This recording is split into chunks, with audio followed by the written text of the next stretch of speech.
तो हाँ जी सर जी, आपने मुझे ये जातिका की हेमा की जन्म कुंडली भेजी है। इसकी जो डिटेल है 6/1/88 और इसके हिसाब से इसकी कुंडली बनी है मेष लग्न की।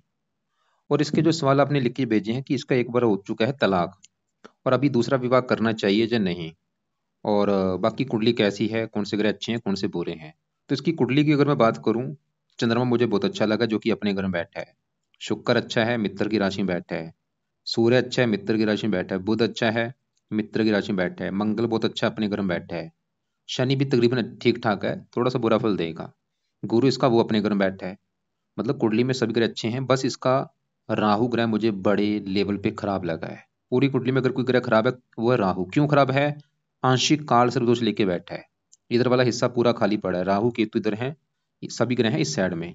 इधर वाला हिस्सा खाली सिर्फ चंद्रमा को छोड़ के, तो ये बना है आंशिक काल सर्वदोष। तो पहला ग्रह इसका राहु खराब है, दूसरा थोड़ा सा केतु है। और गुरु इसका है तो अच्छा, लेकिन गुरु को खराब कर दिया इस राहु ने, चंडाल दोष बना है। तो जो मेन सवाल आपका है वो है विवाह को लेके। अब सवाल की इसकी कुंडली में विवाह का सुख कैसा है, और विवाह में अगर जो दिक्कतें आई क्यों आई हैं, कारण क्या है। तो उसमें देखो जी, सबसे पहले तो ये समझो कि जो कुंडली है इसमें होते हैं 12 घर। वो यहाँ पे मैंने लिख रखे हैं, एक और मैं रिपीट कर देता हूँ। ये जो एक लिखा है ये है इस लड़की का पहला घर। और पहले घर से इस लड़की का हम शरीर देखेंगे, इसकी हेल्थ, स्वभाव, रंग रूप, पर्सनैलिटी पहले घर से। दूसरा घर इसके धन जोड़ने का। तीसरा घर छोटे भाई बहन। चौथा घर माता, मकान, वाहन। पांचवा घर इसके बच्चों का है। छठा घर शत्रु, रोग, कर्जा। और सातवां घर है इसके पति का घर, जो सवाल भी है। तो पति के लिए सातवां घर देखेंगे। आठवें घर से उम्र देखेंगे। नौवें घर से भाग्य है। 10वां घर काम काज का है। 11वां घर इसकी आमदनी। 12वें घर से इसके खर्चे देखेंगे। मतलब हमने जो कुछ देखना है, हमें कुंडली में वो घर देखना है। अगर इसके बच्चों के बारे में जानना है, पांचवा घर देखना पड़ेगा। इसके छोटे भाई बहनों के बारे में जानना है, तीसरा घर देखना पड़ेगा। तो अब इसके, क्योंकि हमने जानना है इसके पति के बारे में, पति का सुख कैसा है, तो पति के लिए देखो जी सातवां घर देखना पड़ता है। तो सातवें घर से देखेंगे इस जातिका के पति के बारे में कि भाई पति कैसा है, पति का सुख कैसा होगा। सातवां घर देखना पड़ेगा। और यहाँ पे देखो जी एक फार्मूला ये होता है कि ये जो घर है इन घरों का एक मालक होता है। जैसे सातवें घर में एक नंबर लिख रखा है, 7 नंबर, जो कि है तुला राशि। ये 7 है तुला राशि, और इसका जो मालक है वो है शुक्र। तो इसके पति के लिए हमें सातवां घर और सातवें घर का मालक कौन है? शुक्र। तो शुक्र को देखना पड़ेगा इसके पति का सुख देखने के लिए। और शुक्र के अलावा जो गुरु ग्रह है ये पति का कारक होता है, तो गुरु ग्रह को भी देखना पड़ेगा। और इसकी कुंडली में मंगल दोष बना है, मंगल को भी देखना पड़ेगा। टोटल हमें 3 ग्रह देख के डिसाइड होगा इसके पति के बारे में। सातवां घर जो पति का घर है उस घर का मालक शुक्र, गुरु और मंगल। तो सबसे पहले मैं सातवें घर के मालक शुक्र की एक बात करता हूँ कि वो इसका अच्छा है या बुरा है। तो शुक्र देखो जी इसका मुझे काफी अच्छा लगा है। क्यों अच्छा है? शुक्र जहां बैठा है वो है 10वां घर, और ये 10वां घर अच्छा घर है। ऊपर से शुक्र 10वें घर में जो नंबर लिखा है 10, ये है मकर राशि। ये मकर राशि शनि का घर है। और शुक्र शनि के घर में बैठा है। शनि इसका है दोस्त, मित्र। शुक्र इसका क्यों अच्छा है? एक तो घर अच्छा है जहां वो बैठा है 10वां घर, ऊपर से मित्र के घर में बैठा है, अपने दोस्त के घर में आके बैठा है। इसकी वजह से शुक्र अच्छे फल देगा। क्या अच्छे फल देगा? शुक्र देखो जी एक तो 10वें घर का अच्छा करेगा, इस जातकों को काम काज के लिए अच्छा है। इसको काम काज का सुख बहुत अच्छा देगा। और भी सरकारी कामों के लिए अच्छा है। ये सरकार का घर है, मान प्रतिष्ठा का घर है। मान प्रतिष्ठा के लिए अच्छा है। ये काम काज का घर है, शुक्र काम काज के लिए अच्छा है। और शुक्र किस घर का मालक है? पति घर का। शुक्र ये दिखा रहा है कि पति के लिए अच्छा है, भाई पति का सुख अच्छा मिलेगा, शुक्र ये दिखा रहा है। मतलब शुक्र कोई गड़बड़ नहीं कर रहा, वो तो ये दिखा रहा है कि पति का सुख अच्छा मिलेगा, विवाह का सुख अच्छा मिलेगा इसको। बल्कि पति चला गया, पति काम काज घर में, पति के आने के बाद इसकी लाइफ में काम काज का सुख अच्छा मिलेगा। मतलब विवाह होने के बाद इसका इसको काम काज का सुख अच्छा मिलेगा जब इसका विवाह होगा, पति काम काज घर में। तो शुक्र तो ये दिखा रहा है कि इसको पति का सुख अच्छा है, क्योंकि देखो जी एक तो वो घर अच्छा है 10वां घर, मित्र के घर में बैठा, कोई इसके ऊपर पापी ग्रह की दृष्टि नहीं है, पापी ग्रह साथ में नहीं बैठा। लेकिन आपको मैंने बोला है पति के लिए 3 ग्रह देखने पड़ेंगे। शुक्र देखा जो कि अच्छा है। अब इसके बात करते हैं पति का कारक जो गुरु है। और गुरु इसका बैठा है यहाँ पे 12वें घर में, जो कि घर अच्छा नहीं। लेकिन 12वें घर में जो 12 लिखा है ये है मीन राशि। मीन राशि का जो मालक है वो है गुरु। और गुरु यहाँ पे अपने ही घर में बैठा है। वैसे तो घर अच्छा नहीं, लेकिन गुरु इसका अपने ही घर में बैठा है। सवाल ये है कि गुरु अच्छा है या बुरा है। देखो जी कुंडली में जो 12 घर मैंने बोले हैं, ये कुछ घर ऐसे हैं जो खराब घर होते हैं। जैसे 12वें घर को अच्छा घर नहीं माना गया। इस घर में जो ग्रह बैठता है वो अच्छे फल नहीं देता। लेकिन यहाँ पे जो गुरु है बैठा तो 12वें घर में, खराब घर में है। लेकिन 12वें घर में जो 12 लिखा है ये है मीन राशि। इसका जो मालक है इस घर का वो गुरु है, और गुरु इसी घर में बैठा है। मतलब इसका गुरु है तो अच्छा, क्योंकि वो अपने ही घर में बैठा, बहुत अच्छी बात है। लेकिन एक गड़बड़ हो चुकी है। गड़बड़ ये है कि साथ में इसके बैठा है राहु ग्रह। और राहु गुरु जब एक साथ बैठते हैं, इसे कहते हैं चंडाल दोष। ये खराब दोष होता है, चंडाल दोष। अब इसकी वजह से क्या होता है, ऐसे दोष की वजह से गुरु, जैसे कि मैंने बोला है, पति का कारक होता है। मान लो ये लड़की किसी कुंडली में बना हो, तो ऐसी लड़कियों को पति संबंधी दिक्कतें आती हैं। और गुरु पति पुत्र का भी कारक होता है, पुत्र संबंधी भी दिक्कतें आती हैं। और भी काफी चीजें, दिक्कतें, परेशानी आती है, खासकर दशा में। तो इसके देखो जी, मैंने अभी बोला 3 ग्रह देखने पड़ेंगे। हमने 7वें घर के माल शुक्र को देखा, जो कि अच्छा है, वो ही दिखा रहा है कि पति का सुख अच्छा है। लेकिन जो गुरु पति का कारक है, वो हमने देखा वो अच्छा नहीं है। और वो ही दिखा रहा है कि पति संबंधी दिक्कतें आएंगी। इसके अलावा देखो जी, इसका जो मंगल है वो 8वें घर में बैठा है। मंगल सवाल की अच्छा जब बुरा है, मंगल है तो अच्छा, क्योंकि 8वें घर में मंगल अपने घर में बैठा है। इस घर का अच्छा कर देगा, उम्र के लिए अच्छा है। और पहले घर का माल का शरीर अच्छा, सेहत, स्वभाव, रंग रूप अच्छा, पर्सनैलिटी अच्छी। लेकिन मंगल जब 8वें घर में होता है, मंगल दोष थोड़ा सा लागू होता है, इसकी वजह से भी विवाह में दिक्कतें आती हैं। तो इस जातिका के जो सवाल ये है कि इसका अगर तलाक हुआ है, कारण कौन है, तलाक किसने, किस ग्रह ने कराया है, उसका बड़ा कारण है गुरु को खराब किसने किया, राहु ने। तो इसकी अगर दिक्कतें इसके विवाह में आई हैं, वो बड़ा कारण है राहु ग्रह। गुरु खराब है, राहु की वजह से चंडाल दोष बना है। अब देखो जी, इसका मतलब जैसे आपको मैंने बोला कि इसकी कुंडली में सबसे ज्यादा ग्रह खराब है राहु। जब भी इसकी कभी राहु की दशा चलेगी, वो समय इस जातिका का बुरा समय होगा। अब राहु की दशा इसकी कब चलेगी, यहाँ पे देखो, बड़ी दशा इसकी है शुक्र की, छोटी दशा है बृहस्पति की अभी। और ये राहु की दशा इसकी पहले निकल चुकी है, आप चाहे नोट कर भी लो। इस जातकों को इसमें काफी दिक्कतें आई होंगी 2020 से लेके 23 के बीच में। ये समय इस जातक का काफी बुरा समय निकला होगा, ये चाहे नोट कर भी लेगी कि जनवरी 20 से लेके जनवरी 23 तक ये जो समय था, इसका काफी बुरा समय निकला होगा। जनवरी 20 में लेके जनवरी 23 तक, क्योंकि उस समय राहु की दशा थी। और राहु का अपना कोई गर्भ होता नहीं। इसका सवाल है कि जो राहु है मुझे क्यों खराब लगा है। राहु देखो जी, 2-3 कारणों से खराब है। राहु खराब होने का पहला कारण, कुंडली में आंशिक काल सदोष बना है, इधर वाला हिस्सा पूरा खाली है। दूसरा कारण, राहु बैठा है 12वें घर में। राहु 12वें घर में बैठ के अच्छे फल नहीं देता। ऊपर से 12वें घर में बैठा भी गुरु के घर में है, दुश्मन के घर में। और साथ में गुरु के बैठा है चंडाल दोष। 3-4 कारणों से खराब है। क्या खराब फल देगा, 12वें घर को खराब कर देगा, खर्चे बढ़ाएगा। 12वें खर्चे का है, हानि का है। और गुरु को ज्यादा खराब कर दिया इसने, पति संबंधी दिक्कतें। और भी इसकी दृष्टियां भी हैं, चौथी 5वीं पड़ेगी चौथे घर के ऊपर। साथ में यहाँ पे रोगी बनाएगा, शत्रु बढ़ाएगा, कोर्ट कचहरी के चक्कर लगाने पड़ते हैं। 9वें दृष्टि से 8वें घर को नीच राशि, स्ट्रगल, चिंता, भाग दौड़। वैसे राहु की दशा छोटी थी, निकल चुकी है। और अब हमने ये देखा कि इसकी जो मैरिज लाइफ में पहले दिक्कतें आई हैं, वो है आई हैं, बड़ा कारण है गुरु ग्रह, जो कि राहु से पीड़ित है। थोड़ा सा मंगल दोष भी था। वैसे इसकी जो पति कुंडली मैंने देखी, उसमें भी मंगल दोष आया था। दोनों कुंडली मंगल दोष था, वैसे वो भंग हो चुका है। और लेकिन फिर भी जो मेन कारण है वो गुरु है। और यहाँ पे मैं फिर बोलूंगा, देखो जी, मैं आपको क्या समझाना चाह रहा हूँ। गुरु की वजह से मैरिज लाइफ में दिक्कतें आई हैं, लेकिन गुरु ने दिक्कतें नहीं पैदा की। वो दिक्कतें किसने दी हैं, राहु ने। मतलब गुरु बेचारे को खराब किसने किया, राहु ने खराब किया है। गुरु अच्छा था, गुरु पति का कारक, वो तो अच्छा है, उसको खराब कर दिया रात में बैठे राहु ने। तो यहाँ पे समझने का मकसद ये है कि करना क्या अब। तो यहाँ पे देखो जी, जो राहु है इसके उपाय बहुत जरूरी है। क्योंकि जैसे मैंने बोला, ये जो आंशिक काल सदोष है, इसकी वजह से भी लाइफ में काफी दिक्कतें, परेशानियां, स्ट्रगल आता है। खासकर राहु की दशा जो निकली है, ये जातिका चाहे नोट कर भी लेगी, जो ये जातिका का नाम हेमा है, ये चाहे नोट कर भी ले कि जो राहु की दशा जब निकली थी इसकी, वो समय इसकी लाइफ का सबसे बुरा समय गया होगा, राहु की दशा वाला। उसमें इसको हेल्थ को भी लेके काफी दिक्कतें आई होंगी। आंखों में कष्ट हुआ होगा, पैरों में कष्ट हुआ होगा, खर्चे बड़े होंगे, कोर्ट के जरिए चक्कर लगाने पड़े होंगे। और भी मानसिक चिंता, डिप्रेशन का शिकार होना। तो अब यहाँ पे बाकी इसके एक बार मैं दूसरे ग्रहों को पहले कवर कर देता हूँ, फिर आपको मैं उपाय बताऊंगा कि क्या उपाय करने हैं। यहाँ पे देखो जी, चौथे घर में जो चंद्रमा है, ये मुझे काफी अच्छा लगा है। चौथा ग्रह है इस लड़की की माता का घर, मकान का घर, वाहन, भूमि, जमीन, जायदाद। ये हम चौथे घर से देखेंगे। और फार्मूला है घर का मालक, देख लो। तो चौथे घर में क्या लिखा है, 4, जो कि कर्क राशि है। इसका मालक कौन है, चंद्रमा। और चंद्रमा कहाँ बैठा है, इसी घर में बैठा है। तो चंद्रमा क्यों अच्छा है, क्योंकि वो चौथे घर में अपने ही घर में बैठा है, तो अपने घर का कर देगा अच्छा। चौथा घर माता का है, चंद्रमा इसकी माता के लिए अच्छा है। इसको माता का सुख अच्छा मिलेगा। मकान का, मकान का सुख अच्छा, वाहन का सुख अच्छा, भूमि, जमीन, जायदाद, इन चीजों का सुख अच्छा मिलेगा। तो चंद्रमा चौथे घर का अच्छा कर देगा, मतलब इस जातक को माता, मकान, वाहन का सुख अच्छा मिलेगा। अब ऐसे ही इसके देखो जी, यहाँ पे 9वें घर में बुध, सूर्य, शनि। अब इनकी मैं बात करता हूँ। ये 9वें घर में 3 ग्रह बैठे, 9वें घर से देखा जाता है भाग्य। अगर इस जातक का भाग्य देखना है, 9वें घर में बैठे इन तीनों ग्रहों को भी देखना पड़ेगा, और 9वें घर में 9 लिखा है मालक गुरु को भी देखना पड़ेगा। गुरु देखो जी है तो अच्छा था, लेकिन वो राहु से पीड़ित है, थोड़ा सा वो भाग्य की भी हानि करेगा। अब 9वें घर में पहले मैं सूर्य की बात करता हूँ। सूर्य इस घर का, सूर्य इस वाले की अच्छा है या बुरा है? सूर्य बड़े लेवल पे अच्छा है, क्योंकि देखो जी 9वें घर में सूर्य यहाँ पे गुरु घर में बैठा है, गुरु इसका है मित्र। एक तो अपने मित्र घर में बैठा है, सूर्य इस कुंडली में 9वें घर का कारक भी होता है, और सूर्य इस कुंडली में योग कारक भी है।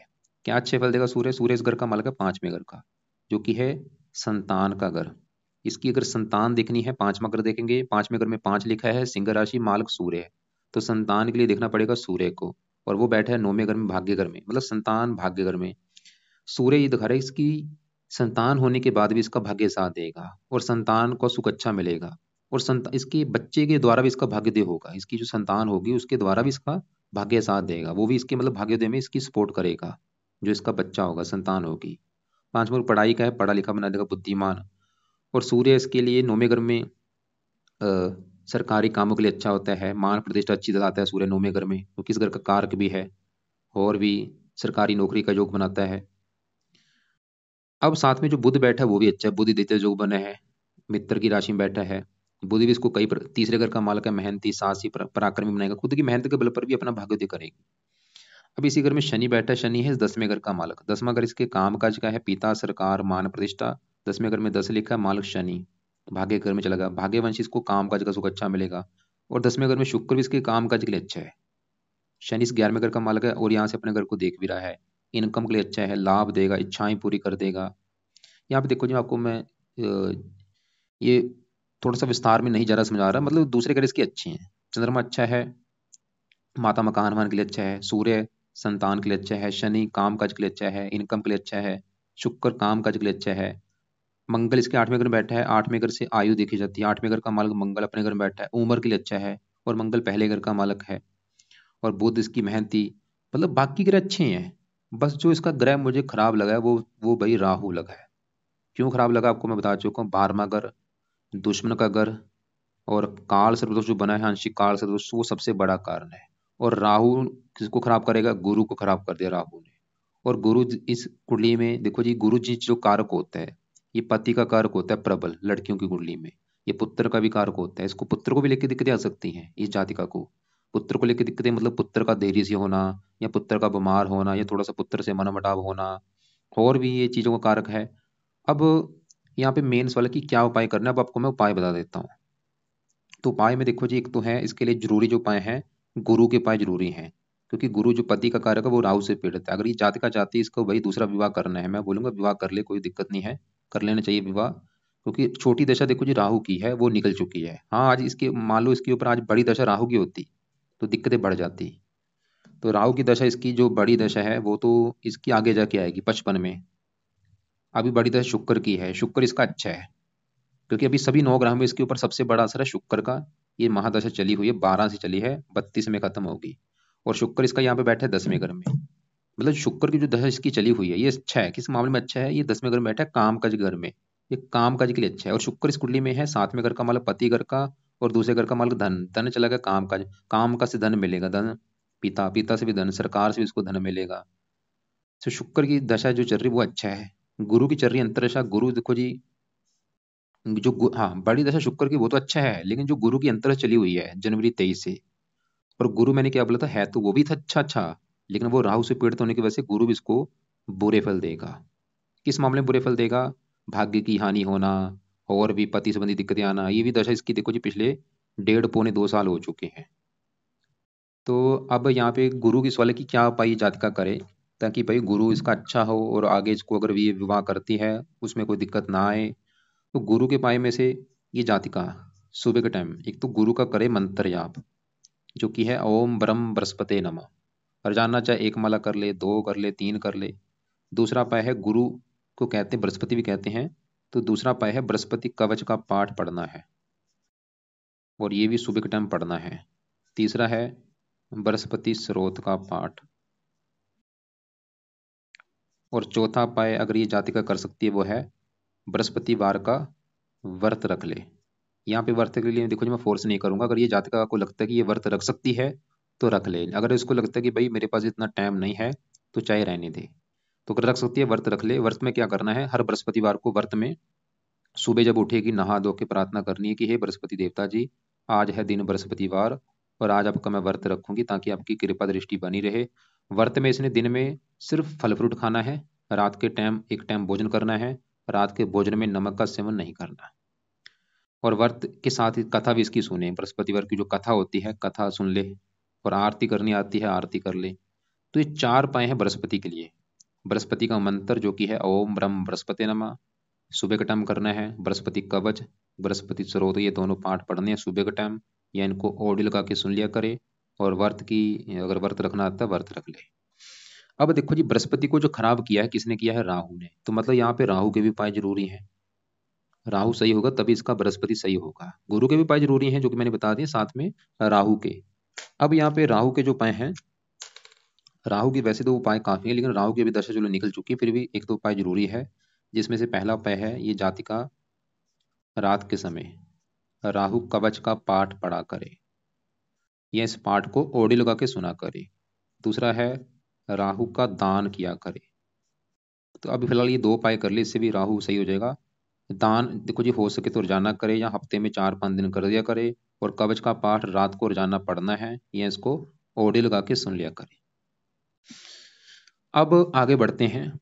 हमने क्या देखा, मतलब इसकी जो मैरिज लाइफ में दिक्कतें आई हैं वो कारण है गुरु ग्रह, बड़ा कारण गुरु है जो कि पति का कारक राहु के साथ बैठा है। तो गुरु के मैंने उपाय बता दिए हैं। साथ में जो राहु ने इसको खराब किया, गुरु ने चंडाल दोष बना है, गुरु के भी उपाय मैंने बता दिए हैं, राहु के भी उपाय बता दिए हैं।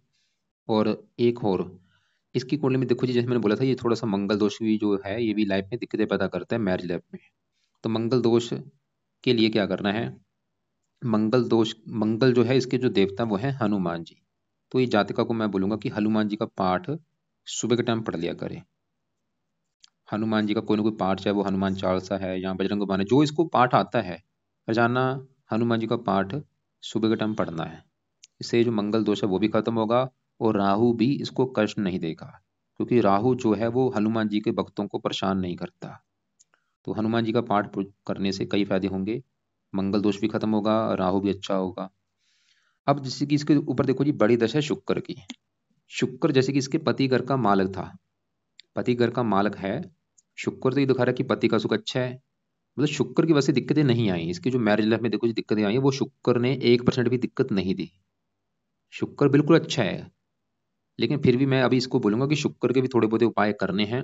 क्यों करने हैं, ताकि शुक्र का जो अच्छा फल है वो और कई गुना बढ़े। अच्छा तो है ही, वो अच्छा फल थोड़ा सा, क्योंकि वृद्ध अवस्था में बैठा है, अच्छा फल हमने बढ़ाना है, अच्छा फल बढ़े, उसके लिए उपाय शुक्र के करने हैं। क्या उपाय है, रात के समय उपाय करने हैं। पहला उपाय है, ये जातिका शुक्र के लिए शुक्र कवच का पाठ पढ़े, शाम के समय पढ़ ले या रात को पढ़ ले। दूसरा है शुक्र स्रोत का पाठ। तो ये दोनों पाठ देखो जी, रात को या शाम को इनको पढ़ना है। तो ये है इसके देखो जी उपाय। और एक बार मैं फिर देख लेता हूँ। इसकी जो शुक्र की बड़ी महादशा है जो कि बिल्कुल अच्छा है, ये काम काज के लिए अच्छा है, और भी कई प्रकार के अच्छे फल देगा, धन के लिए अच्छा है।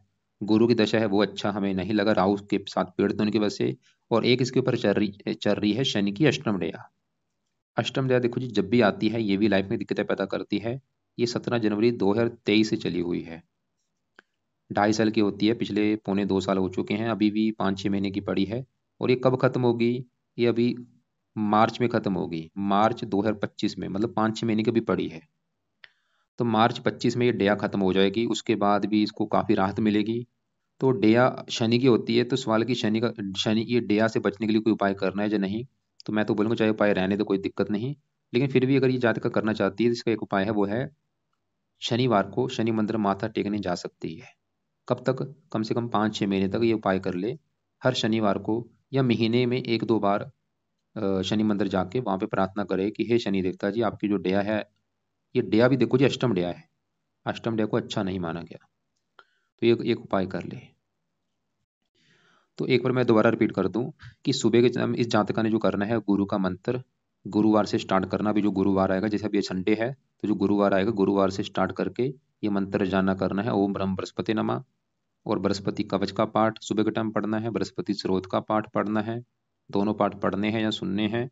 और बृहस्पतिवार का व्रत मैंने बोला है, कथा कर ले, आरती करनी आती वो कर ले। और ये उपाय सवाल की कब तक करने हैं, तो ये उपाय देखो जी, अभी बृहस्पति की जो दशा है वो 9वां महीना 25 तक है। या ये उपाय ऐसे करे जब तक इसका, देखो जी, अगर ये विवाह करना चाहती है, जब तक इसका विवाह नहीं हो जाता तब तक उपाय, ये उपाय कर ले। इससे क्या होगा, इसको पति अच्छा मिलेगा, इसको मतलब जीवन साथी अच्छा मिलेगा, जिसके साथ इसकी अच्छी बनेगी ये उपाय करने से। तो इसलिए मैं बोलूंगा जब तक इसका विवाह नहीं हो जाता ये उपाय कर लिए, विवाह होने के बाद चाहिए उपाय छोड़ दे। और हनुमान जी को पाठ जब तक विवाह नहीं हो जाता कर लिया करे। और हनुमान जी को पाठ से अष्टमड्या का भी बुरा फल इसको नहीं मिलेगा, और राहु भी अच्छा होगा। और रात के समय राहु कवच का पाठ पढ़ना है, ताकि जो काल सर्प दोष बना है वो दूर हो। और इसके अलावा राहु का दान की वीडियो में भेज दूंगा, वो क्या दान है वो जातका किया करे राहु का दान। और देखो जी, राहु जब 12वें घर में होता है तो जो हमारा जो भोजन होता है, हमें भोजन और रसोई में बैठ के करना चाहिए। तो मैं इस जातकों को बोलूंगा कि जो अपना जो भोजन है वो आप रसोई में बैठ के करो, कम से कम 3 टाइम में, एक टाइम तो जरूर ऐसा रसोई में बैठ के भोजन किया करो। और शुक्र कवच स्रोत, ये दोनों पाठ भी आपने शाम को पढ़ने हैं या रात को पढ़ने हैं। और ये पाठ कब तक पढ़ने हैं शुक्र कवच के, ये दोनों पाठ तो मैं बोलूंगा क्योंकि शुक्र की दशा भी काफी लंबी है, 32 में खत्म होगी। तो ये पाठ तो आपको मैं बोलूंगा कि आप लंबे समय के लिए पाठ पढ़ो, इसके फायदे कई होंगे आपको, काम काज का सुख और बढ़ेगा आपका।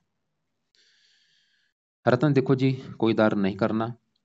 और बाकी फिर भी इस जातका के अगर कोई सवाल है, कोई बात समझ नहीं लगी, तो ये जातका मुझे कॉल करके पूछ ले। इसके अलावा देखो जी, निवास कुंडली भी देखी जाती है, जैसे कि जो निवास कुंडली है ये तो होगी इसकी लगन कुंडली। लगन कुंडली में हमने सातवां घर देखा, सातवें घर का माल शुक्र देखा अच्छा है। और अब निवास कुंडली में देखा जाए तो निवास कुंडली में भी हमें सातवां घर देखना पड़ता है। तो सातवें घर में एक तो 9 लिखा मालक गुरु, वो अच्छा बैठा है। और सातवें घर में बुध, वो भी ठीक है। इसकी देखो जी, निवास कुंडली में मैरिज लाइफ में दिक्कत आने का कोई कारण हमें नहीं दिखा। मतलब जो मैरिज लाइफ में दिक्कतें आ रही हैं वो लगन कुंडली के हिसाब से गुरु की वजह से दिक्कतें आई हैं ज्यादा। गुरु हो गया, मेन कारण बड़ा गुरु ही है। और बाकी नीले कपड़े ये जातिका कम यूज किया करे, नीले कपड़े कम यूज करे। फिर भी कोई सवाल इसके होंगे जातिका के, ये मुझे कॉल करके पूछ ले।